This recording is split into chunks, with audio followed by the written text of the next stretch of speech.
ये कौन कथा सुना रही है? नारद जी। नारद जी व्यास जी को अपने पूर्व जन्म की कथा बता रहे हैं कि मैंने प्रभु के गुणानुवादों को सुनकर के ये स्वरूप प्राप्त किया है कि आज मैं ब्रह्मर्षि हूं, देवर्षि हूं। ये उसी का प्रभाव है। संतों से मैंने कहा आप मुझे क्यों नहीं ले जाना चाहते? तो उस समय पर संत बोले अभी तुम्हारी माँ जीवित है तो माँ की सेवा करो, उससे बढ़कर के कुछ नहीं है। जब तक माता पिता जीवित हैं तब तक संतान को किसी तीर्थ की आवश्यकता नहीं है। वो एक बात अलग है जहां माता पिता अगर तीर्थ कर चुके हों और माता पिता के सामने अपने को बालक ये समझने लगे कि अब मैं भी वृद्ध होने वाला हूं, मेरा भी अब शरीर ज्यादा काम नहीं करेगा और माता पिता जीवित हैं, उस स्थिति में ये देख ले कि माता पिता ने तीर्थ कर लिए कि नहीं कर लिए है। और माता पिता को तो तीर्थ कभी कराए नहीं और संतान जो है तीर्थ करने के लिए चली जाए तो इसका क्या मतलब है?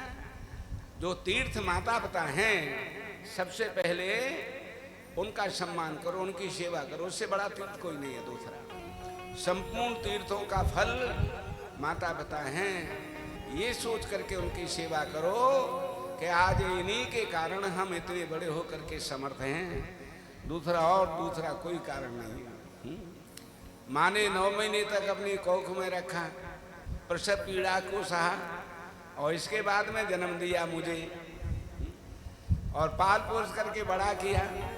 सब घर जो है खर्राटे लेकर के सोता था और मैं जब रोने लगता था तो मेरी मैया जगती थी और जब तक नहीं सोती थी तब तक मुझे नहीं सुला देती थी। तो उससे बढ़कर के और क्या कौन हो सकता है? इसलिए सबसे बड़ा तीर्थ माता, उनकी सेवा करो। कड़कती धूप में पिता खड़ा हुआ है खेत में या नौकरी भी कर रहा है तो अपने से निम्न व्यक्ति जिसके कोई स्तर नहीं उसके बराबर, लेकिन इसके बाद भी क्यों उसका पद बड़ा है इसलिए कठोर शब्द भी कह रहा है तो सिर झुका करके सुनना पड़ रहा है। और केवल इसलिए कि अगर मैंने नौकरी से त्याग पत्र दे दिया तो मेरे बच्चों का क्या होगा। इसलिए उन कड़े शब्दों को सुनता है, सब कुछ सहन करता है, अपमान सहन करता है अधिकारी का, लेकिन इसके बाद नौकरी छोड़ने का मन नहीं करता उसका बच्चों की वजह से। तो सोचिए अपमान सह करके जो पिता जहां पर इतना कठिन परिश्रम करके हमें पाल पोस करके बड़ा करते हैं, एक माँ हमें जो है पाल पोस करके बड़ा करती है, उनसे बढ़ करके कुछ भी नहीं हो सकता मेरी दृष्टि में। अब किसका क्या अनुभव है ये तो मैं नहीं कह सकता, पर इतना जरूर है कि अगर माता पिता को सुख नहीं दिया है, उनको जीवन में कष्ट मिलता रहा, वो जीवन में अपनी इच्छाओं को पूर्ण नहीं कर पाए, तो समझ लीजिए आपको भी आगे चल करके कोई सुख प्राप्त हो नहीं सकता। ऐसे उस कार्य से भी क्या फायदा कि जीवन में माता पिता इच्छा करते रहे कि बेटा मेरे हमें तीर्थ करा दो, मैया कहती रहे बेटा मेरे एकादशी का उद्यापन रह गया उसको करा दे, और उसे नहीं कराया और मृत्यु के बाद में फिर पिताजी का विमान निकल रहा है बड़ा भारी जोरदारी के साथ, बिना सोमन के नहीं बात बनेगी भाई। और वो जो आई पिताजी के लिए नहीं किया जा रहा है बल्कि अपने नाम के लिए किया जा रहा है कि शिवार में पूरी में मेरो नाम है जाए कि मैंने ठेल बोरी है खूब करी तरीका कभी ना ही करो। जीवन भर तक माता पिता को दुखी रखा और मरने के बाद इन सबके करने का क्या मतलब है भाई? उससे पहले ही अगर उनकी इच्छाओं को पूर्ण किया जाए, इच्छाओं की पूर्ति की जाए, वो जो चाहे उसे पुत्र जो है करे, तो निश्चित ही मृत्यु के समय पर वो आशीर्वाद अपनी संतान को देते हुए जाएंगे कि बेटा तू सदैव सुखी रहे। देखो एक बार को पिता का पुत्र के प्रति स्वभाव बदल सकता है लेकिन माँ का नहीं बदलता। माँ जीवन में भले ही दुखी रहे पुत्र के साथ रह करके, लेकिन इसके बाद भी कभी अपने पुत्र का बुरा नहीं सोचती है। ये माँ की विशेषता है। क्योंकि उसने 9 महीने तक उसे अपनी कोख में रखा है। इसलिए जीवन में भले ही अपने संतान के बीच में रह करके दुखी बनी रहे, लेकिन फिर फिर भी अपनी संतान के लिए कभी दुख नहीं चाहती। संतान के लिए परमात्मा से एक ही प्रार्थना करती है कि मेरी संतान जीवन में सुखी रहे। ऐसे माता पिता का जीवन में सम्मान करो। ये संतों ने उस समय पर नारद जी से कहा कि अभी तुम्हारी माँ जीवित है, अभी तुम्हें हमारे साथ जाने की कोई जरूरत नहीं है, संत बनने की कोई जरूरत नहीं है। संत तब बनो जब सब कार्य से निवृत्ति हो जाए। आप गृहस्थ जीवन को पार कर लें, संतान सुखी जीवन व्यतीत करती रहे, तब जो है संत बन जाए। ये नहीं कि बच्चे तो बेचारे चूल्हे पे बैठे रो रहे हैं, हाँ वो बेचारे दुखी हैं, दुखी छोड़ दिया परिवार को, पत्नी को, संतान को, और स्वयं अपने चिमटा लेकर के राधे राधे बोल रही है दूर जाकर के। क्या होगा ऐसे जो है संत बनने से? या तो गृहस्थ जीवन में जाओ ही नहीं, और अगर गृहस्थ जीवन में पहुंच जाओ तो गृहस्थ जीवन के भार को पूरी तरह से संभालते हुए उसे किनारे लगाने का प्रयास करो। यही गृहस्थ जीवन में उसका धर्म है, और यही उस धर्म के करने का उत्तम उसे आगे चल करके फल प्राप्त होगा। संत चले गए, मैंने अपनी मां की सेवा की। हे व्यास जी महाराज, एक दिन एकदा निगताम गेहादुहितीम निशिगाम पथि सर्पोदत पदा स्पर्श कृपणा काल चनोदतः। एक बार मेरी मैया उस ब्राह्मण के लिए दूध दुहाने के लिए गई, तो रास्ते में बाकू सर्प ने काट ली हो। मैया की जय ठाकुर जी की हो। उस समय पर मुझे दुख भी हुआ और प्रसन्नता भी हुई। दुख इसलिए हुआ कि माँ चली गई, और प्रसन्नता यूँ हुई कि चलो अब स्वतंत्र तो हो गया, वह आराम से भजन तो होगा। इसी के कारण रुका हुआ था, इसी के कारण भजन नहीं कर पा रहा था। मैं वहाँ से घोर जंगल में पहुँच गया, और एक पीपल के वृक्ष के नीचे बैठ करके मैंने प्रभु का ध्यान किया। मेरे नेत्रों से अश्रुधारा बहने लगी, गदगद कंठ पुलक बह नीरा। केवलानुभवानंद स्वरूपा सर्व बुद्ध। केवल अनुभव और आनंद ही भगवान का स्वरूप होता है। जब भगवान का भजन करने के समय आनंद की अनुभूति हो रही हो, ऐसा अनुभव हो रहा हो कि मेरे सामने प्रभु खड़े हैं, तो निश्चित ही उस व्यक्ति की ये दशा हो जाएगी। अपने आप ही नेत्रों से सुधारा बहेगी, शरीर की शुद्ध बुद्ध भूल जाएगा, तो समझ लीजिए उसको प्रभु का साक्षात्कार हो रहा है। तो यहाँ भगवान मेरे सामने प्रकट हो गई, और उस समय पर कहा कि अब तुझे माया नहीं व्याप्त, तूने मेरे चरणारविंदों का ध्यान किया है, मेरे ही स्वरूप से तेरा जन्म होगा, मेरा ये अंश होगा। तू आज उन्हीं प्रभु की कृपा से, जो भगवान के 24 अवतारों में अवतार हैं, उनमें नारद भी भगवान के ही अवतार हैं। ये केवल उस सत्संग का प्रभाव था जो उन संतों के बीच में, विद्वान ब्राह्मणों के बीच में नारद जी ने किया था अपने पहले जन्म में। उसी का ये प्रभाव कि स्वयं 24 अवतार में नारद भगवान के अवतार हैं, और ब्रह्मर्षि हैं और देवर्षि हैं, दो पद उनको प्राप्त हैं। तो इसलिए नारद जी ने व्यास जी को प्रेरणा दी कि उन्हीं प्रभु के गुणानुवादों के श्रवण करने का ये प्रभाव है कि मैं तुम्हारे सामने देवर्षि ब्रह्मर्षि के रूप में हूँ। इसलिए हे व्यास जी, ऐसे किसी पुराण की रचना करो जिसमें भगवान का यश वर्णन किया गया हो, भक्तों का यश वर्णन किया गया हो। तब उन्हीं की प्रेरणा से व्यास जी ने ये 18वां पुराण बनाया, जिस पुराण का नाम है श्रीमद् महाभागवत पुराण, जिसको श्री सुखदेव जी महाराज ने राजा परीक्षित जी ने श्री सुखदेव जी महाराज से श्रवण किया था। तो आइएगा, अब यहाँ पर राजा परीक्षित जी के जन्म की कथा है, कैसे उनका जन्म हुआ और कैसे इस भागवत कथा को उन्होंने सुना। यदा मृधि कौरव संज्ञयानां वीरेश्वतो वीरगतेषु व्रकोदरा विद्य गदा विमर्शे।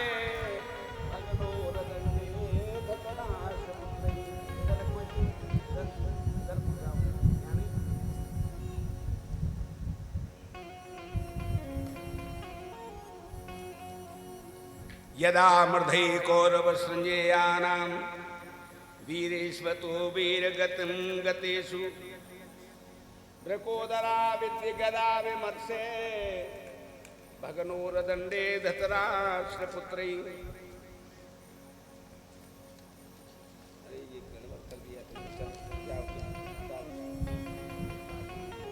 लगाओ इसको, लगाओ। राजा परीक्षित जी की जन्म के कथा उस समय से प्रारंभ हुई है जब महाभारत में युद्ध हुआ था और पीछे भीमसेन और दुर्योधन का गदा युद्ध था। उस गदा युद्ध में भीमसेन ने दुर्योधन की जंघा में गदा मार दी और दुर्योधन रणभूमि में गिर गए। थोड़ी देर में वहां पर अश्वत्थामा आए, द्रोणाचार्य के पुत्र, और कहा दुर्योधन से कि भैया आप दुखी क्यों हैं? दुर्योधन ने उस समय पर कहा मेरे दुख का कारण ये नहीं है कि मेरी हार हो गई है, मेरे दुख का केवल एक ही कारण है कि मैं अपनी प्रतिज्ञा पूरी नहीं कर पाया। अश्वत्थामा ने कहा वो प्रतिज्ञा क्या थी आपकी? दुर्योधन ने कहा मेरी ये प्रतिज्ञा थी कि मैं अपने हाथों से 5 पांडवों का सिर काटूं। अश्वत्थामा ने कहा तो कोई बात नहीं, तुम नहीं इसे पूरा कर पाए हो तो मैं पूरा करूंगा। चल दिए अश्वत्थामा वहां से। इधर भगवान कृष्ण को, वो तो अंतर्यामी है, पता चल गई तो रात्रि में ही पहुंच गए 5 पांडवों के पास में। और 5 पांडव उस समय सोने के लिए जा रहे थे अपने सेनागार। दरवाजे पर ही रोक लिया कि कहाँ जा रहे हो तुम? 5 पांडव बोले महाराज अब सोने का समय हो गया इसलिए सोने जा रहे हैं। भगवान कृष्ण बोले आज तो हमारी ऐसी इच्छा है कि इसी समय थोड़ा सा वन की तरफ भ्रमण करने के लिए जाया जाए। युधिष्ठिर महाराज ने कहा जी कौन सा समय घूमने को? कि नहीं हमारी इच्छा हो रही है कि थोड़ा सा भ्रमण किया जाए बाहर चल करके। और ऐसा जहाँ कह करके 5 पांडवों को अपने साथ घुमाने के लिए ले गई बाहर। इधर वो खाली बिस्तर थे तो वहां आकर के द्रौपदी के 5 पुत्र सो गए। ये अश्वत्थामा आयो, यानी देखी कि सो रहे हैं, सोचा कि ये पांडवी हैं 5, तो भूल में द्रौपदी के 5 पुत्रों का सिर काट लिया और ले जाकर के दुर्योधन को जब दिए, एक सिर को, वो तो वस्त्रों में ढके हुए थे, तो एक सिर को उस समय दबाया दुर्योधन ने क्रोध में, तो जैसे कोई पका हुआ फल फूट जाता है ऐसे ही वो फूट गया। तभी समझ गया दुर्योधन कि ये पांडवों के सिर नहीं है।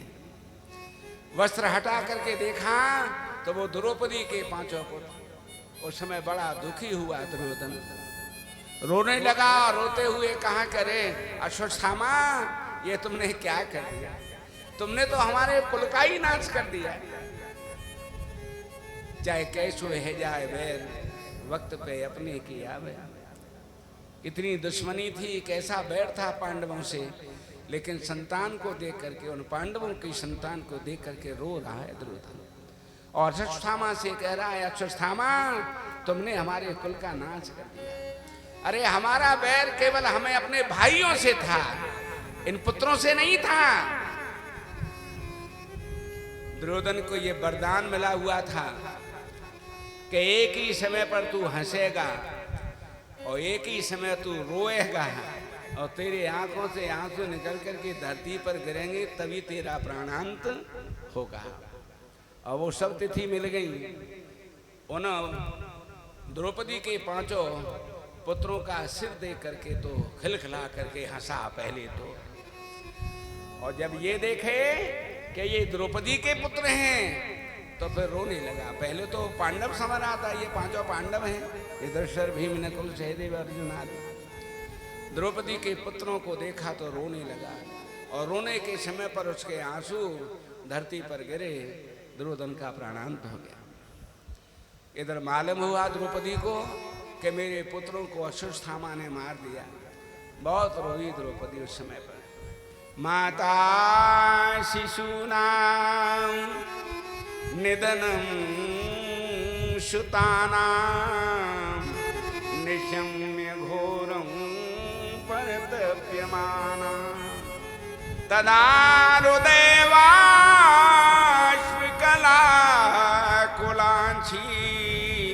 ताशान्ते अन्यायी किरीटमाली। माता शिशु नाम निधनम सुताना। माता ने अपने पुत्रों के निधन का जब समाचार सुना बहुत रोई द्रौपदी। अर्जुन ने आकर के समझाया और कहा कि द्रौपदी रो मत, ये अश्वत्थामा आता ही है, शस्त्र धारण करने वाला, बालकों को मारने वाला, पराई भूमि का हरण करने वाला, स्त्री बालकों को मारने वाला, ये सब आता ताई को मारने में कोई दोष नहीं, मैं जरूर मारूंगा। बाण छोड़ दिया अपना, इधर अपने को बचाने के लिए अश्वत्थामा ने भी ब्रह्मास्त्र छोड़ दिया, इधर अर्जुन ने ब्रह्मास्त्र छोड़ा, दोनों ब्रह्मास्त्र आपस में टकरा गए। लेकिन देखिए गुरु द्रोणाचार्य की कृपा शिष्य के ऊपर। पुत्र बहुत प्यारा था अश्वत्थामा, लेकिन उसे केवल ब्रह्मास्त्र का चलाना तो सिखाया था, पर लौटाना नहीं सिखाया था। क्योंकि द्रोणाचार्य जानते थे कि ये मेरा पुत्र मुझे प्यारा तो है, पर ये दुष्टों का संग करता है, तो मैंने अगर इसे पूरी शिक्षा दे दी तो ये मेरी विद्या का दुरुपयोग करेगा। और अर्जुन को ब्रह्मास्त्र का चलाना भी सिखाया और ब्रह्मास्त्र का लौटाना भी सिखाया। तो भगवान कृष्ण ही अर्जुन से कहा, अर्जुन तुम ही इन ब्रह्मास्त्रों को शांत कर पाओगे, जल्दी से इन्हें शांत करो, नहीं तो त्रिलोकी दग्ध हो जाएगा। उस समय अर्जुन ने ब्रह्मास्त्रों को रोका और पकड़ लिया, अश्वत्थामा को मारने के लिए हुए, लेकिन द्रौपदी ने मना कर दिया। द्रौपदी ने कहा नहीं, आप इन्हें मारे। देखिए यहाँ मातृत्व भाव को दर्शाया गया है। कैसा मातृत्व भाव है कि जिसके पुत्रों को अश्वत्थामा ने मार दिया और वही मां अश्वत्थामा को बचा रही है। अर्जुन को बड़ा भारी आश्चर्य हुआ कि तुम्हारे पुत्रों को ही तो इसने मारा है और तब भी तुम अश्वत्थामा को बचा क्यों रही हो? द्रौपदी ने कहा, स्वामी मैं इसलिए बचा रही हूं कि ये आपके गुरु का पुत्र है। जो विद्या आपको सिखाई वो अपने बेटे को भी नहीं सिखाई। इतनी प्रिय हो तुम गुरु द्रोणाचार्य का। दूसरी ये ब्राह्मण पुत्र है, तुमने अगर इसे मार दिया तो तुम्हें ब्रह्म हत्या लग जाएगी, और वो ब्रह्म हत्या कई पीढ़ियों तक पीछा नहीं छोड़ती है, ये और समझ लेना। और फिर दूसरी बात, आप इन्हें अगर मार देंगे तो क्या मेरे बेटे जीवित हो जाएंगे? और अगर मेरे बेटे जीवित नहीं होंगे तो जो दुख मुझे अपने पुत्रों का हो रहा है, इन्हें मार करके वही दुख इनकी मां को क्यों देना चाहते हो? कम से कम एक मां तो प्रसन्न बनी रहेगी, मैं तो दुखी हो ही गई। कैसा भाव है? उस समय भगवान कृष्ण ने द्रौपदी की सराहना की, धन्य हो द्रौपदी। अर्जुन से कहा, अर्जुन ठीक कहती है द्रौपदी, ब्राह्मण कितना भी अधम से अधम क्यों नहीं हो, लेकिन उसे मारना नहीं चाहिए। तो फिर महाराज मैं क्या करूं? इसे कोई ऐसा दंड प्राप्त हो जाए ये अपने आप ही अपने को मरा हुआ समझने लगेगा। तो उसके मस्तिष्क में एक मणि थी, उस मणि को निकाल लिया। और वो मणि क्या है ब्राह्मण की? उसका तेज, ब्रह्म तेज, और वो ब्रह्म तेज उसके अपने कर्म से उसे प्राप्त होता है। जहां पर ब्राह्मण का जो कर्म है उसको करता है वो ब्राह्मण, निश्चित रूप से वो ब्रह्म तेज उसके पास में होता है, जिसके सामने कितना भी शस्त्रधारी पुरुष हो, कितना भी शक्तिशाली पुरुष हो, वो भी रुक नहीं पाएगा। जड़ भरत जी से क्या, जड़ भरत के सामने रघुवन राजा ने क्या कह दिया था? आगे कथा में आएगी, भागवत कथा में आएगा ये प्रकरण। रघुगण ने जिस समय पर यज्ञ पे भी देखा शरीर में, और तेज की तरफ, मस्तिष्क की तरफ देखा, ललाट की तरफ देखा, भयभीत होकर के रघुगण ये कहने लगा था कि महाराज नाम विशंके सुरराज वज्रान, मैं क्षत्रिय का बालक हूं, मुझे इंद्र के वज्र का भी भय नहीं है। नाम विशंके सुरराज वज्रान त्रिशूलान यमस्य दंडात, मुझे भगवान शंकर के त्रिशूल का भी भय नहीं, मुझे यमराज के दंड का भी भय नहीं है, क्योंकि मैं क्षत्रिय हूं। अगर मुझे भय है तो ब्रह्म कुला अपमानात, ब्राह्मण कुल के अपमान करने का। इसलिए जो यज्ञोपवीत आपके शरीर में है, जो तेज ब्रह्म तेज आपके मस्तिष्क पर है, मुझे ऐसा प्रतीत होता है कि आपने किसी श्रेष्ठ ब्राह्मण कुल में जन्म लिया है।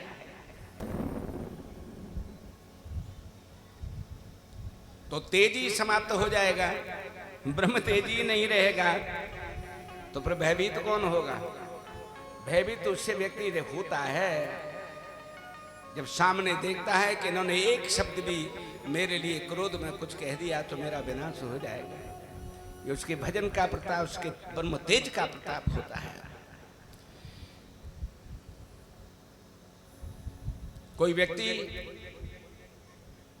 श्रीमद् भागवत कथा के उपरांत में एक महान भाव हमसे कह रहे थे, यहाँ की बात नहीं है, दूसरे स्थान की बात है। बोले गुरुजी आप संतों की ब्राह्मणों की बड़ी प्रशंसा करते हैं गद्दी से। तो मैंने कही वो तो प्रशंसा करनी है भाई, भगवान ने भी की। हाँ, मैं ही थोड़ी करता हूँ, स्वयं भगवान विष्णु ने भी ये कह दिया था कि यदा देवेषु वेदेषु गोष विप्रेषु साधुषु धर्मे नैच विद्वेष सेवास विनश्यति। जो देवता वेद गौ ब्राह्मण साधु धर्म मुझसे बैर करते हैं, सेवास विनश्यति, उनका निश्चित रूप से नाश होता है, कोई रोक ही नहीं सकता। हम थोड़ी करते हैं। भगवान श्री कृष्ण ने 17 बार जरासंध को हरा दिया है, हाँ? और 18वीं बार रण छोड़ करके भाग गए। क्यों? क्या उनको डर लगा? अगर भागना ही था तो पहली बार में ही भाग जाते। लेकिन 18वीं बार जरासंध के सामने से भागने का कारण था, 18वीं बार जब युद्ध करने के लिए आया था ना, उस समय 1000 ब्राह्मणों को अपने यहाँ पर उसने बुलाया और ये कहा कि मेरे स्थान पर ऐसा अनुष्ठान करो कि अब की बार मेरी विजय हो जाए,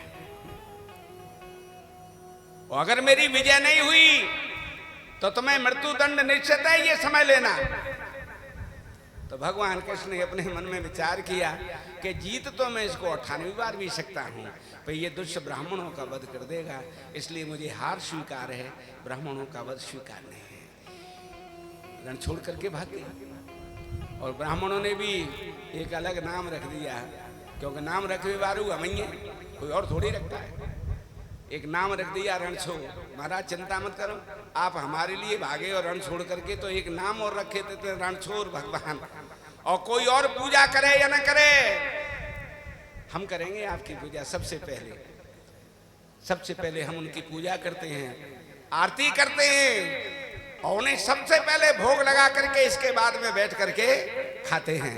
सम्मान से सम्मान है, उन्होंने उनका सम्मान किया, हम उनका सम्मान करते हैं। आज भी भोजन की शुरुआत होने से पहले भगवान को भोग लगवाते हैं कि भोजन तब करेगा कोई जब भगवान को भोग लग जाएगा।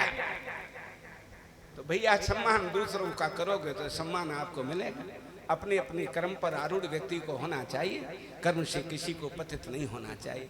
कर्म से अगर पतित हो जाएगा तो अपने आप ही सम्मान समाप्त हो जाता है उसका। आप पाप के भागी क्यों बन रही हो? उस कर्म का भोग तो फिर उसको भोगना है, कोई भी हो। उस व्यक्ति ने कहा कि महाराज वो तो बात आपकी सही है, लेकिन एक बात मैं कहूं, अगर आप बुरा नहीं मानो तो हमने समझ ली कि ये बुरी ही बात कहेगो, क्योंकि काऊ बात है कहवे से पहले कोई व्यक्ति अगर ये कह दे कि महाराज एक बात कह रहे हो बुरा नहीं मानो तो समझ लो वो बुरी ही बात होगी। जब बुरी है ही नहीं तो इस बात के कहने की जरूरत क्या है? हमने कहा नहीं मानेंगे, कोई बात नहीं, बताओ। तो वो बात ऐसी है महाराज, तुम प्रशंसा तो संतों ब्राह्मणों की खूब करते हो, पर अब कैसे जो ब्राह्मण शराब पीता है, जुआ खेलता है, बुरी कर्म करता है, भाई महाराज जी हम पे तो बातें पंडित जी पालांगे करी ना जाता। हमने अपने मन में विचार किया कि अगर हमने इसकी हाँ में हाँ मिला दी तो ये हम जैसों से भी पाला गए करे वो बंद कर देगा काउत ना, ये काउत नहीं करेगा, सबको एक लाठी से हाकेगा। हमने कहा उससे कि एक बात बता भैया, वो ब्राह्मण जो है शराब पीता है इसलिए तुझे घृणा है कि हमारा बता ब्राह्मण है कि शराब पीता, तो तुझे शराब से घृणा है ना, वो शराब पीता है इसलिए कि हमारा। तो पर किसी और से घृणा क्यों नहीं है तुझे? हाँ, अगर तेरा भाई शराब पीता हो, क्या उसके पैर छूना बंद कर देगा? तेरे रिश्तेदारों में से अगर कोई शराब पीता हो, वो अगर दरवाजे पे आए तो क्या उनको धक्का दे करके ये कह देगा तो अपने घर जाओ तुम शराब पिए तो? हाँ, मुझे कोई जरूरत नहीं तुम्हारी, न घर में घुसने दूंगा, मुझे शराबियों से घृणा है। क्या पैर नहीं छुएगा, सम्मान नहीं करेगा? वो बोलो महाराज वो तो करना पड़ेगा क्योंकि वे तो रिश्तेदार है। अच्छा, तो जाको मतलब भैया और रिश्तेदार बन के तो पैर छुएगो और पंडित जी ते पालागना करी जा रही तो ये कौन सी बात रही भाई तेरी? हाँ? या तो मेरे काऊ के पैर मत छुए, शराबियों से सबसे घृणा कर। तुझे शराब से घृणा है तो सबसे घृणा करना। किसी को दरवाजे पर बैठने ही मन दे, चाहे कोई रिश्तेदार आ जाए, चाहे कोई भाई आ जाए, कोई भी आए। बोला कि बात तो तुम्हारी भी सही है महाराज, हाँ? मैं ही गलती कर गया, मुझे ऐसा नहीं कहना चाहिए। खैर उसको तो हमने समझा दिया, लेकिन वो जो कह रहा है बिल्कुल सही कह रहा है। इस बात को ब्राह्मण सुने ध्यान से। उसने ब्राह्मणों के लिए ही क्यों कहा, अन्य किसी व्यक्ति के लिए उसने क्यों नहीं कहा? ब्राह्मण से कहने, ब्राह्मण के लिए कहने का उसका उद्देश्य ये था कि महाराज आप तो जगत गुरु हो, संसार के गुरु हो, आप तो हमेशा हमें शिक्षा देने वाले रहे, गलत रास्ते से हटा करके अच्छे रास्ते पर लाने वाले रहे। हमने सदैव से आपको गुरु माना है, आपके चरण छू करके हमेशा आपसे आशीर्वाद ही लिया है, सम्मान दिया है, आपको सिर पर बैठा करके रखा है। अगर आप ही गड्ढे में गिर जाओगे तो फिर हमें गड्ढे में से कौन निकालेगा? उसके कहने का मात्र उद्देश्य ये है कि महाराज तुम तो कम से कम सदे रहो, ताकि हम जैसे बुरे लोगों को बुरे रास्ते से हटा करके अच्छे मार्ग पर ला सको। जब तुम ही बुरे रास्ता पे पहुंच जाओगे तो हमें को लावेगो, हमें कौन शिक्षा देगा? इसलिए कहता है ब्राह्मण के लिए। ब्राह्मण को कम से कम ये विचार करना होगा, सोचना होगा, पुराने समय में कितना बड़ा सम्मान था। आज भी है, ऐसा नहीं, आज भी है। जिस दिन ब्राह्मण ब्राह्मण, जिस दिन धर्मनिष्ठ क्षत्रिय और जिस दिन तपोनिष्ठ संत समाप्त हो जाएंगे, उस दिन तो ये धरती रसातल में चली जाएगी, रहेगी नहीं। आज भी ब्राह्मणिष्ठ ब्राह्मण हैं, धर्मनिष्ठ क्षत्रिय हैं, जिनके द्वारा धर्म टिका हुआ है, जो धर्म की रक्षा करते हैं, न उन्हें किसी पद का लोभ है। जब निर्बल को कोई सताता हुआ दिखाई देता है, ब्राह्मण और संतों को सताता दिखाई देता है, निश्चित रूप से उसके सामने आकर कुछ रक्षा करने के लिए तैयार खड़े हैं। महाराज हमारे होते हुए आपसे कौन क्या कह जाएगा? क्या विश्वामित्र अपनी यज्ञ की रक्षा करने में समर्थ नहीं थे? जो विश्वामित्र शरीर किसी राजा को स्वर्ग पहुंचाने की शक्ति रखता हो, क्या वो अपनी यज्ञ की रक्षा नहीं कर सकते थे? कर सकते थे। लेकिन राजा दशरथ के पुत्रों को लाए, राम लक्ष्मण। ये काम तुम्हारा है, मेरा नहीं। हम लोगों के भजन को, संत पुरुषों की तपस्या, इनको अगर किसी के विनाश में हम लोग लगा देंगे तो आशीर्वाद किसको देंगे भाई? हमारे भजन और तप को तो आप अपने आशीर्वाद के रह लें, आप अपने आशीर्वाद के लिए रहने दो, जिससे कि हम आपको आशीर्वाद देकर ये कहें कि हे प्रभु इनकी भुजाओं में इतनी शक्ति दो कि धर्म की रक्षा करते रहें, धर्म डिग नहीं पाए किसी तरह से। हम अगर उसको किसी के विनाश में ही नष्ट कर देंगे तो फिर रहेगा क्या? जो जिसका कर्म है उसको वो व्यक्ति करेगा, उसकी शोभा है। इसलिए कर्म से पतित नहीं हो हम लोग। ब्रह्मनिष्ठ ब्राह्मण आज भी तपोनिष्ठ संत और धर्मनिष्ठ क्षत्रिय है। ऐसे धर्मनिष्ठ क्षत्रिय जिनकी भागवत में भी कथा आती है। हाँ? कोई ये कहे कि ब्राह्मणों में ही शाप देने की शक्ति थी, कोई ये कहे कि संतों में ही श्राप देने की शक्ति थी, ऐसा नहीं है। उस समय में क्षत्रियों में भी श्राप देने की शक्ति थी, लेकिन क्योंकि वो अपने कर्म पर आरूढ़ थे, इसलिए उस कर्म की शक्ति थी। राजा निमि का आपने वृतांत सुना है। वशिष्ठ जी महाराज से उस समय पर कहा था कि आप हमारे ही यज्ञ क्यों करो। वशिष्ठ जी ने कह दिया कि हम पहले इंद्र का यज्ञ कराने जाएंगे, इसके बाद तुम्हारा करेंगे। इंद्र का यज्ञ करने चले गए वशिष्ठ जी महाराज, और इधर राजा निमि ने सोचा कि जा समय को खूब भरोसा ना, न जाने कब जाए ठाकुर जी की है जाए, तो बीच में यज्ञ शुरू कर दिया। और जैसे ही वशिष्ठ जी आए, उन्होंने देखा कि बिना हमारी आज्ञा के यज्ञ शुरू हो गया। हाँ, सो क्रोध में आकर के वशिष्ठ जी ने राजा निमि को शाप दे दिया कि जाओ तुम्हारा शरीर छूट जाए। राजा निमि ने कहा कि महाराज मैं कोई बुरा काम तो कर नहीं रहा था, यज्ञ ही तो कर रहा था, वो तो यज्ञ कल्याण करता है। लेकिन अगर आपने मुझे ये शाप दिया है कि तुम्हारा शरीर छूट जाए, तो मैं भी तुम्हें शाप देता हूं कि तुम्हारा भी शरीर छूट जाए। तो दोनों का शरीर छूट गया है। इसका मतलब यह है कि क्षत्रिय राजा में भी शक्ति थी शाप देने की। राजा निमि का भी शरीर छूट गया, वशिष्ठ का भी शरीर छूट गया। और बाद में मित्रावण के यज्ञ में जहां उर्वशी को देख करके जो तेज स्खलित हुआ, उसको कलश में रखा, उससे वशिष्ठ जी पुनः जन्म हुआ उनका। लेकिन निमि राजा ने शरीर के बंधन को फिर नहीं चाहा और कह दिया कि अब मैं तो जहां सबके पलकों पर निवास करूंगा, तो पलकों का जो उठना बैठना है ये राजा निमि के किए से होता है। ये कथा भागवत में आती है। तो इसलिए आज भी ब्रह्मक्ष ब्राह्मण, धर्मनिष्ठ क्षत्रिय, तपोनिष्ठ संत हैं। जिस समाप्त हो जाएंगे धरती से, तो धरती रसातल में चली जाएगी। अपने अपने कर्म से पतित नहीं हो। कर्मणा जायते जंतु कर्मेण विलीयते, सुखम दुखम भयम क्षेमम कर्मणि वापपतिति। कर्म से प्राणी का जन्म है, कर्म से मरण है, सुख दुख भय क्षेम सब कर्म के आगे। इसके बाद में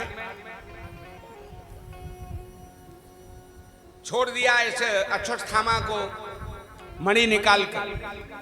और ये बहुत बड़ा अपना अपमान जब देखा, तो क्रोध में आकर के इन पांचों पांडवों को मारने के लिए अक्षस्थामा ने एक बाण छोड़ा। 5 मुक्का बन करके पांचों पांडवों की तरफ गया, और उसमें से एक चिंगारी निकल करके उत्तरा के गर्भ की तरफ गई। उत्तरा ने देखा मेरा गर्भ नष्ट होने वाला है। उसी समय पर भगवान को पुकारा।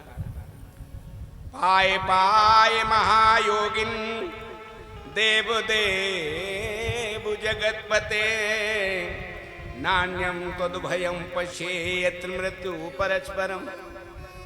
हे महायोगिन, हे दीनवत्सल, इस अग्नि की मृत्यु से आपके अतिरिक्त अभेदाता मुझे कोई दूसरा दिखाई नहीं दे रहा है, आप मेरी रक्षा करिए। तब भगवान ने उस समय पर उस उत्तरा के गर्भ की चक्र से रक्षा की। और समय सूर्य जी कहने लगे कि हे ऋषियों, उसी उत्तरा के गर्भ से आगे चल करके जिस बालक ने जन्म लिया उसी का नाम परीक्षित था, जिसने श्री सुखदेव जी महाराज से इस भागवत कथा को सुना।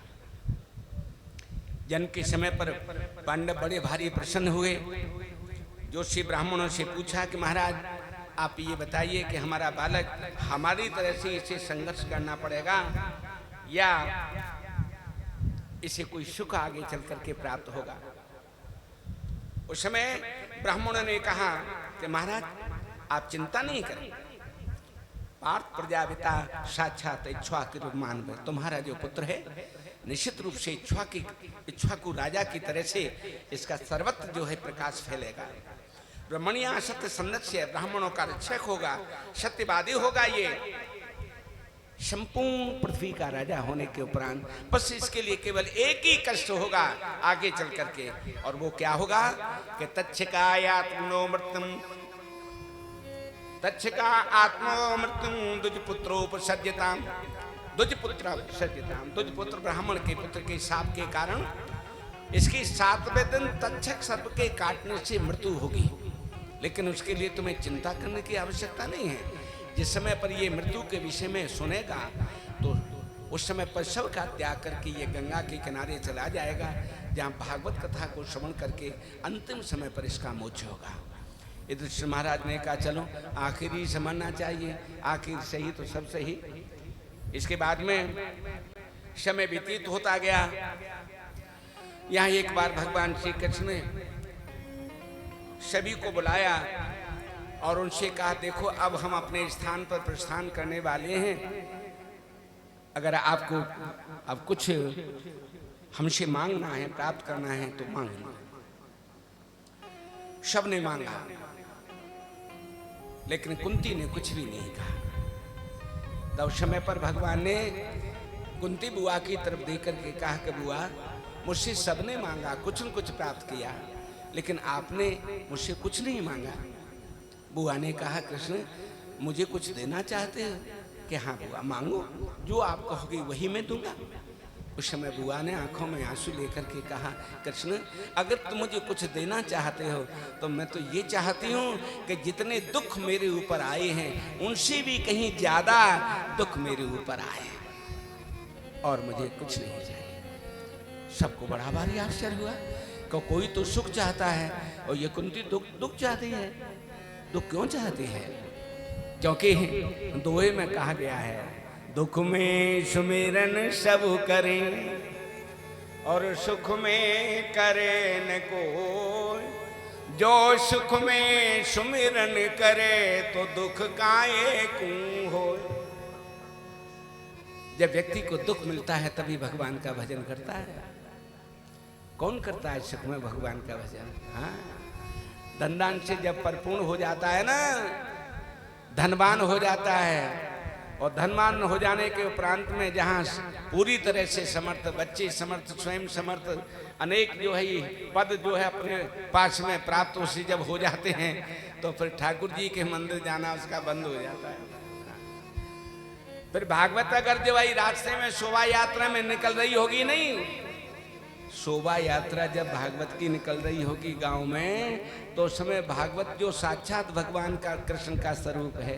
हाँ, 11वें स्कंद में कहा गया है, भगवान श्री कृष्ण ने उद्धव से कह दिया था हम कहीं भी नहीं जा रहे हैं, हमारा तेज श्रीमद् भागवत कथा में स्थित है। जो हमारे पुराण का दर्शन करेंगे वो हमारा ही दर्शन करेंगे। कथा में रोज सुनते हैं हम, कितना ध्यान देते हैं बताइए हम लोग। शोभा यात्रा जब निकलती है कितने ऐसे लोग हैं जो सामने आकर के भागवत को प्रणाम करें। माला छोड़ दो कोई बात नहीं है, जहाँ नहीं ला पाए, लेकिन सामने आकर के प्रणाम तो कर सकते हैं। अरे प्रणाम तो अलग रहा, चारपाई से खड़े नहीं होते, बड़ी खरी बात है। शोभा यात्रा जब निकल रही होती है अपनी चारपाई पर आराम से बैठे, 4 लोग और भी बैठे हैं, कैसे खड़े हो जाएं? लोग ये कहेंगे कि बताओ जी जाके लोग खड़े हैं। नहीं, खड़े तो उनके लिए होते हैं जब कोई नेता आ जाए तब माला भी उनके हाथ में होगी, और सबसे सामने आकर के जब उनकी माला डालेंगे, क्योंकि वही सब कुछ है उनके लिए। भगवान क्या है? मंदिर में कभी जाना नहीं, धर्म को पाखंड कहना, धर्म करने वालों को पाखंडी कहना, ये सब उनकी भाषा होती है। अभिमान इतना बढ़ जाता है कि वो सोच लेता है कि ना हम मंदिर में जाने की जरूरत, ना भगवान की कथा सुनने की जरूरत। और रही निमंत्रण की बात, क्योंकि हम पैसे वाले हैं तो जब लिस्ट बनेगी नौता की तो सबसे ऊपर हमारा नाम होगा। क्यों? बड़े आदमी का निमंत्रण होता है। एक बार को छोटा भले ही छूट जाए, बड़ा कैसे छूट जाए, चाहे कथा सुनने आवे चाहे नहीं आवे। बड़ी स्पष्ट बात है, बड़ी खरी बात है। तो यहां उसे यह अभिमान नहीं करना चाहिए, इसलिए नहीं करना चाहिए। एक बड़ी सुंदर कथा आती है। एक बार लक्ष्मी से विष्णु भगवान ने कहा था, लक्ष्मी तुम हमारा बहुत अपमान करती हो। लक्ष्मी ने हड़बड़ा करके कहा कि महाराज ऐसा आप क्यों कर रही हैं, मैंने आपका अपमान कहाँ कराया? विष्णु बोले ये अपमान नहीं है तो क्या है, जो मेरा नाम नहीं ले रहा है, धर्म को पाखंड कह रहा है, धम करने वालों को पाखंडी कह रहा है, मंदिर में कभी जाता नहीं, मेरे गुणाटवादों को सुनता नहीं, और बाई के यहाँ तुम दिनों दिन बढ़ रही हो, उसी के यहाँ दिनों दिन बढ़ती जा रही है। जी मेरा अपमान ना है तो कहा है भाई, तो अपने मन में अभिमान है बड़ो बाजी कि हम कितू ना जा रहे हैं तो पैसा का पाना। लक्ष्मी बोली नहीं महाराज, ये आपका अपमान नहीं है, ये आपके अपमान का बदला है। विष्णु भगवान बोले बदला कैसे?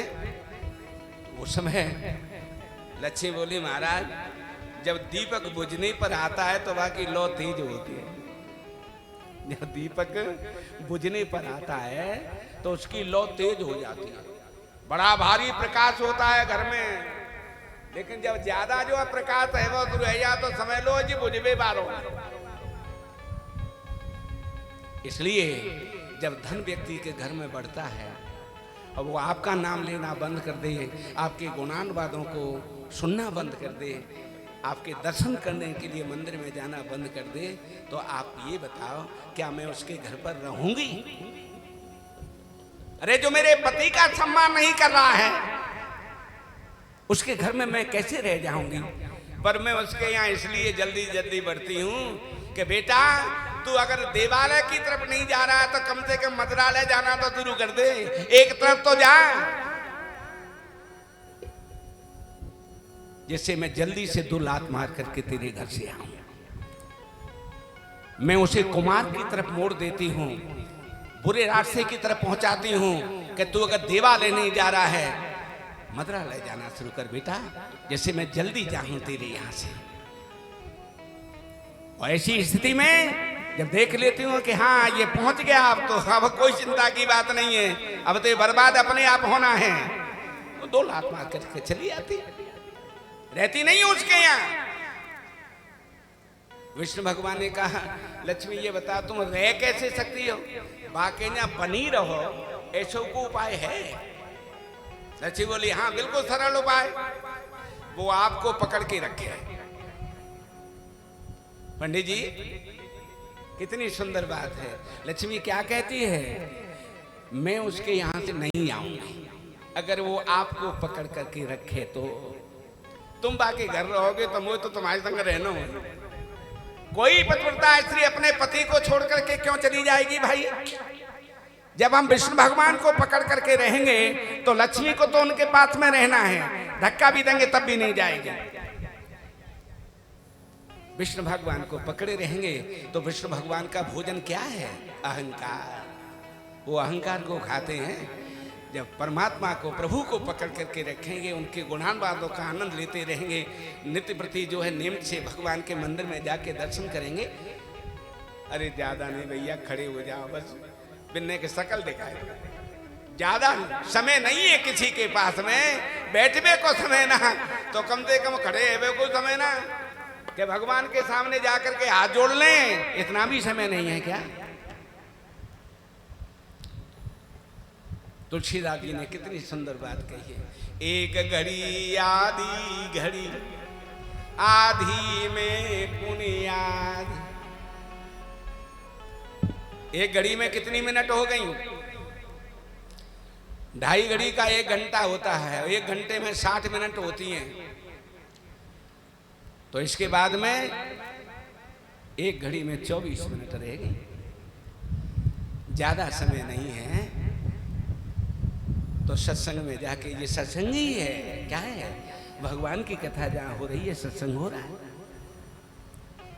कम से कम 24 मिनट बैठे लिखो, 24 मिनट भजन कर। ये मैं नहीं कर रहा। एक बार मैंने तरुण सागर जी महाराज के प्रवचन सुने थे, बड़े प्रकांड विद्वान है, बड़ी खरी बात कहते हैं, चुभने वाली बात, कोई डर नहीं उनको। और कहते इसलिए है कि से लगे वो बात, ये मार्ग पर, सही मार्ग पर लौट करके आ जाए, इसलिए खरी बात कहते हैं, कहना भी चाहिए। सचिव वैद गुर 3 जो प्रिय बोले वह आस, राज धर्म तन 3 कर हो बेगई नाश। मंत्री वैद उपदेश करने वाले वक्ता लोभ वसिया भयवश किसी की चापलूसी करेंगे तो समाज का सुधार कभी नहीं हो सकता। इनको स्पर्शवादी होना चाहिए। वही कहते थे, एक बार वही प्रवचन कर रहे थे, वही कह रहे थे, ज्यादा नहीं भैया, तू 24 मिनट भजन कर, और 24 मिनट भी नहीं कर सकता है तो आधी घड़ी, फिर कितनी मिनट रह गई? 12 मिनट, ज्यादा नहीं तो फिर 12 मिनट अपने भजन कर ले। और आधी में पुनः अब कितनी मिनट रह गई? 6 मिनट, ज्यादा नहीं तू सत्संग कर सकता, भजन नहीं कर सकता। 6 मिनट भजन कर, और 6 मिनट भी भजन नहीं कर सकता तो कुआं में गिर गए। ये उनके शब्द थे। फिर भगवान को दोष काय को देता है? काय के लिए जाकर के पंडित जी के सामने कहता है महाराज ने पत्र देगी, ये कौन से ग्रह चल रहे हैं, ग्रह क्या करेंगे? कोई कुछ नहीं कर सकता है। अपने कर्म को संभालें। आदेश हमको क्या मिला है? वहां से जब गर्भ में थे, उल्टी लटके हुए थे, भगवान से प्रार्थना कर रहे थे, हे प्रभु एक बार नक्श से बाहर कर दो, मैं आपको भूलूंगा नहीं। और भूल गया। ठाकुर जी के सामने खड़े होने तक की भी फुर्सत नहीं है। पत्नी से कह करके जा रहा है, तू ही पूजा पाठ का तरी मोह इतनी फुर्सत मोह ना कि भगवान के सामने बैठ के पूजा पाठ कर सकूं। मत करो, हाथ जोड़ के चलो। जब कहीं जाओ अपने व्यवसाय के लिए, नौकरी के लिए, भगवान सबके घर में ठाकुर जी के देवालय होते हैं, कोई वंचित नहीं है। भगवान के सामने हाथ जोड़ करके जाओ। प्रवत्स नगर कीजिए सब काजा, हृदय राखे कौशलपुर राजा। भगवान की कृपा सदैव बनी रहेगी। विष्णु भगवान को पकड़ के रखो। लक्ष्मी सीधी बात कहती है, मेरे पति को आप पकड़ कर रखो, मैं तुम्हें पकड़ करके रखूंगी। मुझे तो अपने स्वामी के पास में रहना है, अपने पति के पास में रहना है, लेकिन मेरे पति का ही तुम अपमान करोगे। हाँ? धर्म भगवान का ही स्वरूप है, अन्य नहीं है। धर्म का अपमान करोगे, धर्म को पाखंड, धर्म करने वालों को पाखंडी कहोगे, संत ब्राह्मणों का अपमान करोगे, तो फिर किसी न किसी दिन मुझे लात मार करके आना है।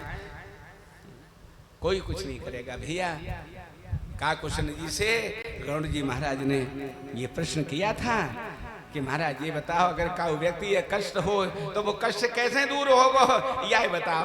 तो एक ही चौपाई में बस एक ही लाइन में उत्तर दे दे। क्या दे दिया?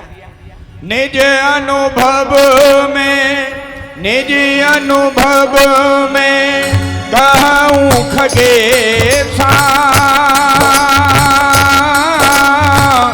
बिनु हरि भजन न जाए कलेशा। राम सिया राम जय जय राम, राम सिया राम जय जय राम। उमा कहूँ मैं अनुभव अपना, उमा कहूँ मैं अनुभव अपना। सत हरि भजन जगत सब सपना, सत हरि भजन जगत सब सपना। श्री राम जय राम जय जय राम, श्री राम जय राम जय जय राम, श्री राम जय राम जय जय राम, श्री राम जय राम जय जय राम। निज अनुभव में कहूँ खगेशा, बिनु हरि भजन न जाए कलेशा। काकुशन जी ने अपना अनुभव बता दिया कि जब तक भगवान का भजन नहीं करेंगे तब तक क्लेश दूर होगा नहीं, कष्ट दूर होगा नहीं।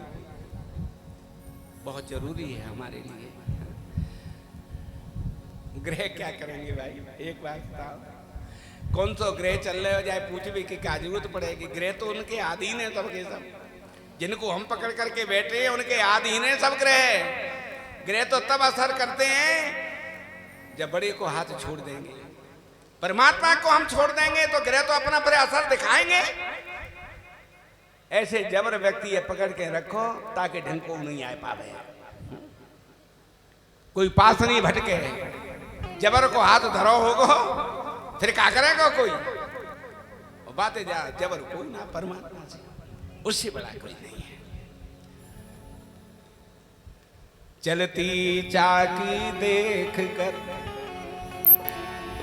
दियो कबीरा रोए, दो पाटन के बीच में सुसाबुत रहा।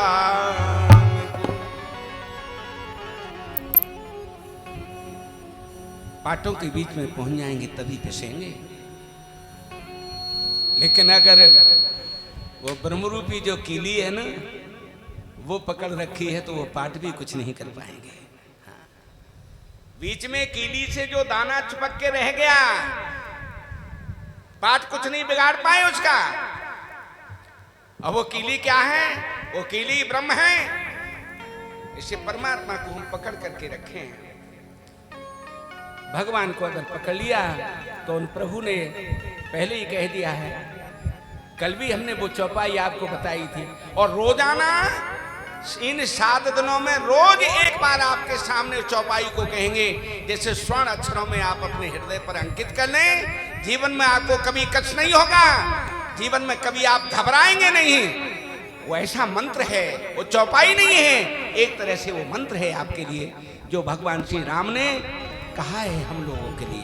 क्या सुने मोने तो ही कहूँ से रोसा, सुने मोने तो ही कहूँ से रोसा, भजई जे मोई तज सकल भरोसा, भजई जे मोई तज सकल भरोसा, तिनकी सदा करऊं रखवारी, तिनकी सदा करऊं रखवारी, जिमें बालक राखई में तारी, जिमें बालक राखई में तारी।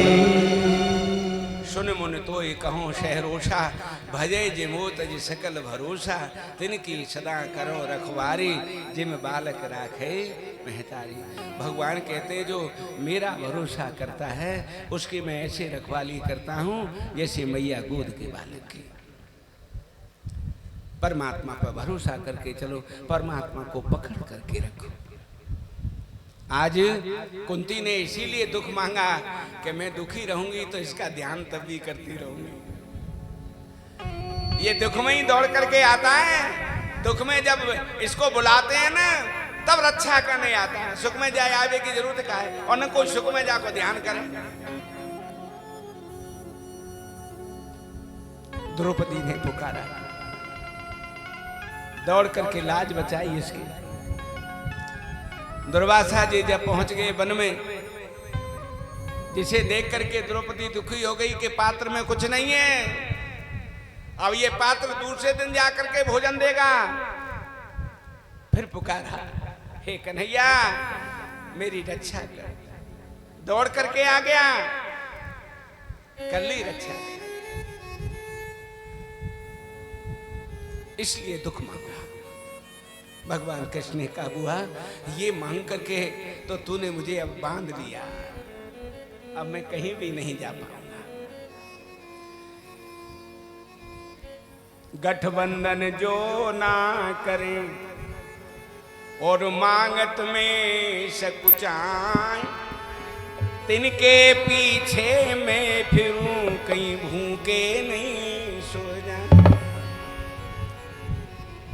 जो परमात्मा के केवल परमात्मा का भरोसा करके चलते हैं, ईश्वर पर जिनको विश्वास होता है, उनकी पूर्ति को परमात्मा अपने आप करता है। इसके बाद अर्जुन को साथ लेकर के कृष्ण चले गए द्वारकापुरी। कुछ दिनों के बाद में जब उनके जाने का समय हुआ, उनके लिए एक विमान आया। अर्जुन से कहा, अर्जुन अपने गांडीव का थोड़ा सा सहारा लगा करके मुझे इस विमान में बैठा। उस गांडीव की शक्ति को खींच करके ले गए। ये कहते हुए चले गए कि अर्जुन तुम हस्तिनापुर लौट करके अगर जाओ तो इन गोपियों को सुरक्षित ले करके जाना है। लेकिन रास्ते में भीलों ने लूट लिया हमको। भील ने लूटी गोपिका बेई अर्जुन बेई बाण। तो गांडीव से सिर टिका करके रो रहे हैं अर्जुन कि मुझे तो यह अभिमान था कि मैंने इस गांडीव से महाभारत जीता, लेकिन प्रभु ने मुझे संकेत दे दिया। ये सब लीला भगवान की है। व्यक्ति भी अपने मन में अभिमान करके यही कहता है कि ये सब खेल मैंने बनाया। व्यक्ति भी अपने अभिमान में ये कहता है ये सब खेल मैंने बनाए हुए हैं, लेकिन उसको ये पता नहीं है इस खेल को बनाने वाला कोई और है और बिगाड़ने वाला भी कोई और है। पता नहीं चलेगा कब मैदान साफ हो जाए। इसलिए सब लीला परमात्मा की है, प्रभु की है, हम तो मात्र निमित्त मात्र। भैया के पास गए, इधर महाराज से रो रो करके कह दिया अर्जुन ने, भैया भगवान कृष्ण हमें छोड़ करके चले गए। इधर ने कहा तो अब हमें भी नहीं रहना चाहिए यहाँ। इसी परीक्षित को गद्दी दे दी और पांचों भाई द्रौपदी सहित उत्तराखंड की तरफ गए।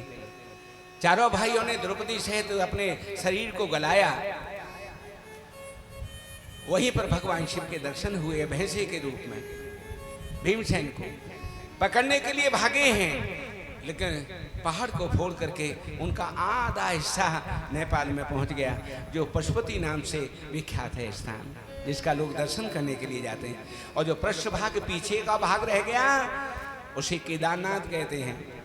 जो लोग दर्शन करने के लिए जाते हैं केदारनाथ, वो उन भगवान शिव का पृष्ठभाग है, पीछे का भाग है। और जो आगे का भाग है वो नेपाल में जो पशुपति नाम से विख्यात है। इधर से महाराज सशरीर विमान में बैठ करके वैकुंठ गए। उनकी केवल एकमात्र छुगनी उंगली गली, क्योंकि कर्म का भोग तो सबको भोगना है, चाहे कोई धर्मराज हो, चाहे स्वयं प्रभु कृष्ण ही क्यों न हो। हाँ, कर्म का भोग तो भोगना पड़ता है। शांतिपन के यहाँ शिक्षा ग्रहण करने के समय पर जब उनसे ये कहा था गुरुवर आप अपनी दक्षिणा मांगे, तो शांतिपन ने कह दिया कृष्ण से कि कृष्ण मेरी तो केवल यही दक्षिणा है कि मैंने जो तुझे शिक्षा दी है उसका अक्षर से पालन कर, बस। जीवन में कभी ब्राह्मण संतों का अपमान मत कर देना। जिस दिन तुमने जीवन में ब्राह्मण और संत का अपमान कर दिया उस समय तुम्हें भी कोई नहीं बचा पाएगा, चाहे तुम्हारे अंदर कितनी भी शक्ति क्यों नहीं बनी हो। जीवन में सम्मान करना, उनका आशीर्वाद मिलता रहेगा तो तुम्हारा कोई बाल बांका नहीं कर सकता, और आशीर्वाद ही प्राप्त करते रहना चाहिए, वही ज्यादा ठीक है। इसी का परिणाम यह हुआ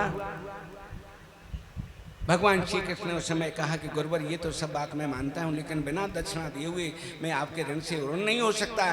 तो उस समय पर गुरु माता ने कह दिया था मेरे मरे हुए पुत्रों को जीवित करके दे दो, जिन्हें लाके भगवान कृष्ण ने दिया था। आगे वर्णन है ये। तो इस समय वहां उसका भी फल भगवान कृष्ण को भोगना पड़ा। इन्होंने तो नहीं, इनकी संतान ने अपमान कर दिया। दुर्वासा जैसे संत आ रहे थे तो उस समय पर जामवंती के पुत्र शाम्ब को एक औरत का रूप बना करके साड़ी पहनाए गए, उन संतों के सामने जाकर के हंसते हुए कह दिया महाराज जी बताओ जाके छोरा होगा कि छोरी होगी।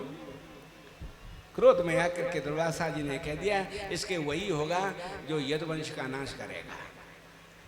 सब वस्त्र हटाए गए, एक मूसल निकला लोहे का, और ये क्या हो गया भैया, घिस घिस करके उसे डाला, समुद्र में फेंका, पटेरे बन करके किनारे आए, एक कील रह गई। मन में सोचा ये हमारा खा बिगाड़ेगी, बाकू वैसे ही फेंक दियो, बाकू मछली ने निकल लियो। एक मछुआरे ने जाल डाला, वो मछली आ गई, पेट चीरा, कील निकल आई, अपने बाण में लगा दी।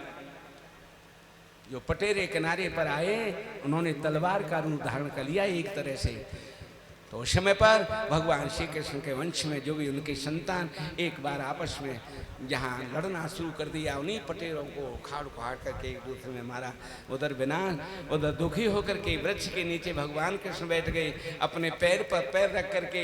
उनके पैर में पद्म था। उसी शिकारी ने, जिसने अपने बाण में उस कील को लगा लिया था, जैसे ही पैर देखा सोचा कि इसी हिरण की आंख है, तो वो बाण मार दिया, सीधा जाकर के भगवान के पैर में लगा। तो कहने का आशय यह है कि अपराध तो किसी से भी हो, उसका भोग तो भोगना पड़ेगा, कोई रोक नहीं सकता उसको।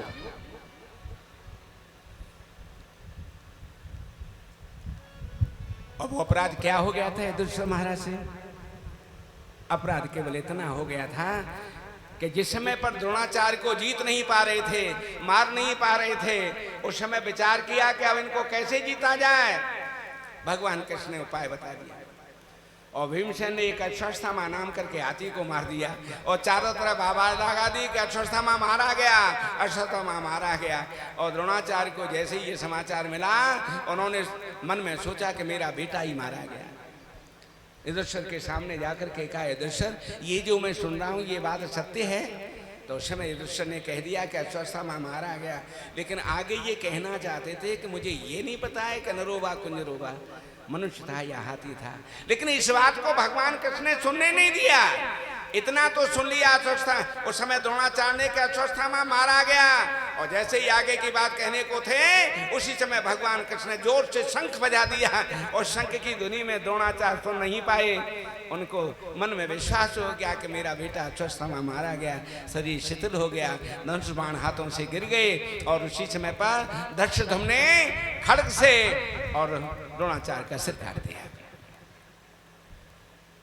तो भाई केवल वही कर्म था, वही केवल अपराध। छुगनी उंगली गली शरीर ये वैकुंठ के लिए पहुंचे।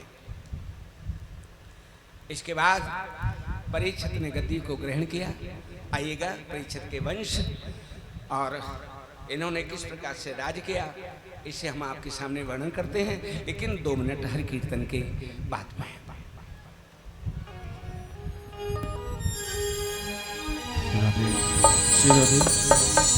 बोले बांके बिहारी लाल की जय। की राधे मेरी स्वामिनी और मेरा राधे तेरो दास, जन्म जन्म मोहि दीजियो से बरसाने को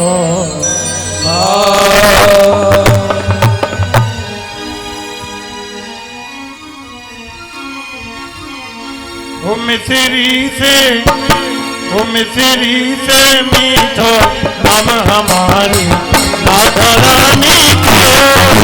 मिसरी से मीठो नाम हमारी राधा रानी को। राधा रानी को हमारी श्यामा प्यारी को। राधा रानी को हमारी श्यामा प्यारी को। मिसरी से मीठो नाम हमारी राधा रानी को। मिसरी से मीठो नाम हमारी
सरकार की जय।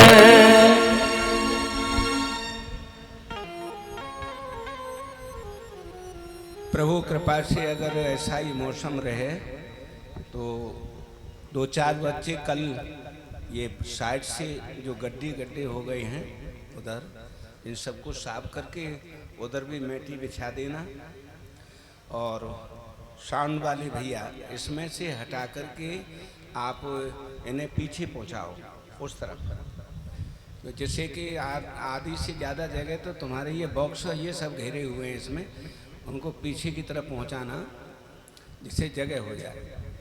आज दूसरा दिन है, अभी तो कई दिन शेष हैं, 5 दिन शेष हैं आज के बाद में। बैठने की भी व्यवस्था आप लोगों को अपने आप ही बिना हमारे कहे करनी है, जैसे कि किसी भी व्यक्ति को किसी प्रकार से यहाँ कथा श्रवण करने में कोई भी कष्ट नहीं हो, परेशानी नहीं हो। 2-4 बच्चे गांव के खड़े होकर के सब लोगों का सम्मान करें, बाहर से आने वाले हाथ जोड़ करके अभिवादन करते हुए यथा स्थान उनको बिठाएं, उचित स्थानों पर आप यहाँ बैठिएगा, जिससे लोग आपकी बाहर के आने वाले प्रशंसा करते हुए जाएं कि वास्तव में यहाँ बड़ा भक्त भाव है गांव का। मैं इसलिए कह रहा हूँ कि मैं पीछे कथा में ये सब देख के आया हूँ, इसीलिए आप लोगों को बता रहा हूँ। इससे पीछे भागवत कथा जो ऊंचा गांव में हुई, मैं अधिक प्रशंसा नहीं करूंगा उनकी, लेकिन उनका कार्य बहुत प्रशंसनीय था, सराहनीय था, बहुत सराहनीय था। वहाँ पर मैंने शुरू में ये कह दिया कि घर वाले को तो ये नहीं पता चल रहा था कि व्यवस्था को संभाल कौन रहा है। घर वाला तो अपना आनंद ले रहा था कथा श्रवण करने में, वो परिचित बन करके बैठा था। गांव के ही सब लोग, गांव के ही सब बालक व्यवस्था को बनाने में जुटे हुए थे।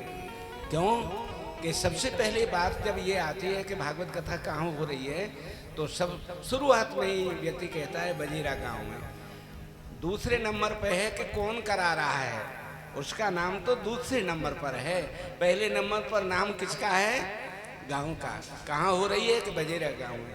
तो चिंता तो बजेरा गांव के लोगों को होनी चाहिए कि हमारे यहाँ पर ऐसी कोई भी अव्यवस्था नहीं हो पाए जैसे हमारे गांव की बदनामी हो जाए, गांव की जो प्रशंसा करते हुए लोग जाएं। इसलिए आप इसे अपना कार्य समझें। बनवारी लाल का काम मत समझिएगा ये बनवारी लाल का काम। बनवारी लाल ने तो शुरुआत करा दी। भगवान श्री कृष्ण ने गोवर्धन उठाया था, हम जानते हैं कि उन्होंने अपनी उंगली पर उठा लिया, सब जानते हैं कि वो ही उठा रहे हैं। लेकिन इसके बाद भी जो यशोदा मैया ने उन ब्रजवासियों से कहा था, नंद बाबा यशोदा ने जाओ रे ने थोड़ा थोड़ा सहारा लगवाओ ने, छोरा है हमारे गिरन परे गिरवरे भारो और थोड़ो थोड़ो देव सहारो। हाँ, तो इसलिए ये कार्य बहुत बड़ा है और आप इस कार्य को अगर सही ढंग से संभाल करके ले गए तो अन्य लोग और भी जो विचार बनाए बैठे रहते हैं कि ना भैया भागवत हम करावेंगे, जब वो देख लेते हैं कि दामी तो लगता है व्यवस्था तो पूरा गांव संभारी लेते हैं, तो हमें कौन सी परेशानी है करने में, तो फिर उसके भी मन में आ जाती है। और जब लोग ऐसे धर्म कार्य करते रहेंगे तो धर्म कभी नष्ट नहीं होगा, धर्म हमेशा होता रहेगा। और अगर काऊ एक को काम बिगड़ गए हो, व्यवस्था नहीं बनी सही, जहां पानी के लिए लोग बैठे रहे माने पानी तक को लेके आवे भैया ना, तो फिर क्या करेगा मालूम है? भागवत की सोच भी रहा होगा तो वो तो खुद तो ठप्पे ही जागो और पड़ोसी तो कह देगा कि सत्यनारायण की कथा करा दियो, अपने भागवती के चक्कर में मत पड़ियो। तो उस पाप के भागी कौन बने? उस पाप के भागी हम बने, गांव वाले, कि हमने धर्म कार्य को आगे बढ़ने नहीं दिया। तो उस पाप को मत कमाइए भाई।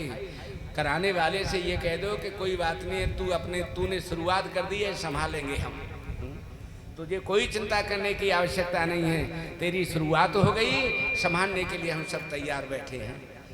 तो इसलिए आप लोगों को इस व्यवस्था को संभालना है।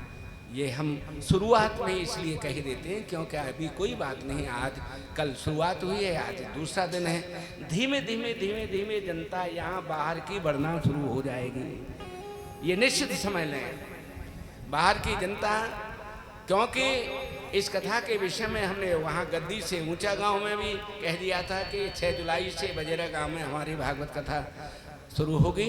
सभी लोग आमंत्रित हैं भागवत कथा को सुनने के लिए। तो जब उनको कथा के श्रवण करने के लिए आमंत्रण करके आए हैं, आमंत्रण दे करके आए हैं, तो सुनने के लिए तो लोग आएंगे ही आएंगे। और अगर मान लो पूरे सब नहीं आए, जितने भी इकट्ठे तो चौथाई आ जाएंगे, लेकिन आएंगे, आसपास के भी गांव के आएंगे। तो इसलिए आपको व्यवस्था बनानी होगी। खाली जगह है उसको साफ करिएगा। वहाँ पर मैटी जो है पंडा वाली से को वहाँ पर कल मैटी बिछवाए। जहाँ भी व्यवस्था कूलर की नहीं है, 2 कूलर और बढ़ाए। पूरी व्यवस्था को सही ढंग से संभाल करके लेकर के चलें, जिससे कि कथा सुनने में हमारे श्रोतागणों को किसी प्रकार का कष्ट नहीं हो। बनवारी लाल ने तो बेचारी ने हमसे सुबह एक बड़ी अच्छी बात भावुक होकर के कही थी। जैसे व्यक्ति भावुक हो जाता है, जैसे ऐसा मालूम पड़ता है इसकी आंखों में आंसू आ रहे हैं। सुबह ही जब हम आए थे तब ये कहा था कि गुरुजी मैंने तो कथा कराने से पहले पूरे गांव से कह दिया था कि भाई कथा तो शुरू करा दूं, लेकिन अगर आप संभाल लें तो। शुरू में ही सभी गांव वालों से कह दिया था कथा शुरू कराने से पहले कि शुरू तो करा दूंगा, लेकिन कथा आपको संभालनी है। तो इसलिए आप लोगों को इस कथा को संभालना है, इस व्यवस्था को संभालना है, ये सोच करके कि ये मात्र बनवारी का काम नहीं है, ये हमारे पूरे गांव का काम है, हमारे पूरे गांव की इज्जत है। उस इज्जत को आपको देखना है, इज्जत को संभाल करके रखना है, जिससे बाहर से आने वाले जो लोग हैं इस गांव की प्रशंसा करते हुए जाएं कि भाई वास्तव में बजेरा गांव बड़ा भक्त भाव है उनके अंदर, बहुत सेवा करने वाले हैं। इसलिए इन 8 दिनों में स्वामी भाव का तो परित्याग कर दीजिए। स्वामी भाव अगर अंदर हो तो उसे तो त्याग दो और सेवक भाव बना लो कि हम तो भैया सेवक हैं, भगवान की सेवा में हमें जुटना है, चाहे हमसे कोई कहे और या न कहे, इससे हमें कोई लेना देना नहीं, पर हमें भगवान के दरबार की जाके सेवा करनी है, वही सोच करके करें। राजा परीक्षित जी ने गद्दी को ग्रहण कर लिया। इसके बाद से उत्तर से तनयामुपे मेरावती, उत्तर की पुत्री एरावती के साथ में राजा परीक्षित का विवाह हुआ था और उसके 4 पुत्र थे। सबसे बड़े पुत्र का नाम था जनमेजय। जिस समय पर ये राजा परीक्षित गंगा के किनारे गए थे ना, उस समय पर इसी बालक की जनमेजय की 14 वर्ष की अवस्था थी। इस समय कुछ लोग ये कहते हैं कि उस समय राजा परीक्षित जब गंगा के किनारे गए तो जनमेजय ये गर्भ में था, गर्भ में नहीं था, गर्भ में चौथा बालक था। 4 बालक थे राजा परीक्षित के, सबसे जो चौथा जो बालक है वो गर्भ में था। इसीलिए साथ में रानियों को लेकर के नहीं गए, केवल अकेले ही गए गंगा के किनारे पर, और वहीं अकेले ही बैठ करके गंगा के किनारे भागवत कथा को सुनाया। एक बार दिग्विजय करने की दृष्टि से इन्होंने जब घोड़ा छोड़ा, उस समय पर स्वयं भी सेना लेकर के जब गए हैं तो रास्ते में इन्होंने एक बड़ा भारी आश्चर्य देखा है, क्योंकि ये पशु पक्षियों की भाषा को समझते थे। उस समय पर क्या देखा कि एक बैल और एक गाय दोनों आपस में कुछ वार्ता कर रही है। आश्चर्य क्या था? आश्चर्य ये था कि उस बैल के एक ही पैर था, 3 पैर थे ही नहीं। ये आश्चर्य था। वो बैल कौन है? वो बैल धर्म है, और गाय कौन है? पृथ्वी है। उस समय धर्म पृथ्वी से इस बात को कह रहा है कि हे बद्रे, तुम ये बताओ कि तुम्हारा ये मुख मलिन क्यों है? पृथ्वी ने कहा कि मेरे मुख की मलिनता का कारण आप हैं। धर्म ने कहा मैं क्यों? पृथ्वी ने कहा आप इसलिए हैं कि आपके सतयुग में 4 चरण थे, सत्य तप दया और दान। त्रेता में 3 रह गए, तप दया और दान। द्वापर में 2 पैर रह गए, दया और दान। और कलयुग में केवल एक ही पैर रह गया है, दान, और वो दान का पैर भी लड़खड़ा रहा है, क्योंकि दान करने की भावना समाप्त होती जा रही है। धर्म कर्म करने में पूर्ण आस्था और निष्ठा नहीं है। और हम हर व्यक्ति से इस बात को कहते हैं, धर्म कार्य में अगर आप जो है धन 1 रुपया लगाना चाहते हैं तो ये सोच करके चलिए कि अगर शबाबी होगा तब तक कोई चिंता की बात नहीं है, दो की नहीं कही जाएगी। हाँ? बल्कि अगर शबाबी होगा तब भी जो है कोई बात नहीं, चिंता की बात नहीं। धर्म कार्य में ये नहीं सोचना चाहिए कि भाई अगर 12 आने में ही काम चल जाए तो ज्यादा बढ़िया है, वो सब काम असफल होंगे, कभी सफल नहीं होंगे, न उनका कोई उत्तम लाभ मिलेगा। अगर किसी से सलाह भी लो तो ऐसे व्यक्ति से लो कि उसे अच्छे से अच्छा कराने का प्रयास करे, जिससे तुम्हारा यश हो, नाम हो आगे के लिए, क्योंकि ये कार्य बार बार नहीं होते, ये समझ। वो भी व्यक्ति सलाहकार भी ऐसा हो कि अगर 1 रुपया तुम खर्च कर रहे हो तो उससे लाला कोई बात नहीं, मैं थोड़ा बहुत और कर दे, अच्छी बात है। हाँ? ये सलाहगीर भी ऐसा नहीं हो कि जहाँ अपना मान बढ़ाई लेने के लिए उससे जो है 10 आने में भी कराने, जहाँ 12 आने में कराने का प्रयास करे, बात खराब हो जाएगी। धर्म के कार्य में ऐसा सोचो, और किसी कार्य में नहीं। कार्य आदि का कोई मतलब नहीं। पिताजी के कार्य के लिए कोई सोचने की आवश्यकता नहीं है कि 100 मन किया जाए, धर्म नहीं है वो, केवल वो यश है संसार में दिखाने के लिए और कुछ नहीं। धर्म कार्य के लिए जहां व्यक्ति को ये विचार बना करके चलना है। एक दृष्टांत हम दिया करते हैं, कंजूस सब होते हैं मास्टर साहब, कोई ऐसा व्यक्ति नहीं है जो कंजूस नहीं हो। हम दूसरे से ये नहीं कह सकते हैं कि तू बड़ा कंजूस है, कंजूस सब हैं। अगर कंजूसी नहीं करेंगे तो मकान कैसे बन के तैयार होगा, कंजूसी नहीं करेंगे तो बेटियों की शादी के लिए धन कहां से आएगा, कैसे व्यवस्था होगी। सब कंजूसी करते हैं, कंजूसी ही ये सब मकान, दुकान, बेटियों की शादी, बेटों की शादी, ये सब उसी से होता है। जब कंजूसी करेंगे तब थोड़ा धन इकट्ठा करके व्यवस्थाएं बनेंगी। लेकिन समय का कंजूस नहीं होना चाहिए व्यक्ति को, क्योंकि